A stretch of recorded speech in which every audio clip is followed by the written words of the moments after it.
14명이 숨진 오송 지하차도 참사에 책임자 처벌을 놓고 공방이 아직 계속되고 있습니다. 유가족 측이 김영환 충북도지사에 대한 검찰의 불기소 처분에 반발해 항고장을 제출했지만 해를 넘기는 상황에도 재수사 여부는 불투명합니다. 김계수 기자입니다.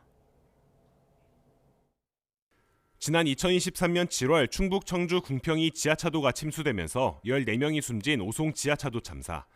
검찰은 이범석 청주시장과 이상래 전 행정중심 복합도시 건설청장 등을 중대재해처벌법 위반 혐의로 재판에 넘겼지만 김영환 충청북도지사는 통제에 필요한 인력과 예산을 편성하는 등 의무를 이행했다고 보고 불기소 처분했습니다.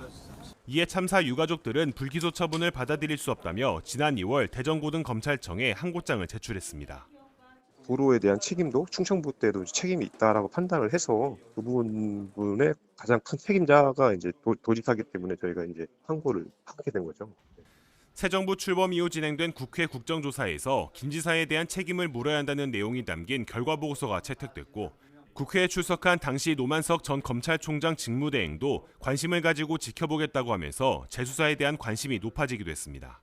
입장에서 저도 항고장을 읽어봤는데 사실 뭐 이해가 안 가는 부분, 유가족 입장에서는 조금 궁금해하거나 이 부분 도대체 납득이 안 가는 부분이 저도 좀 보이긴 했습니다. 그 부분을 어떻게 항고청에서 볼 것인지 다시 한번 저희들도 관심을 가지고.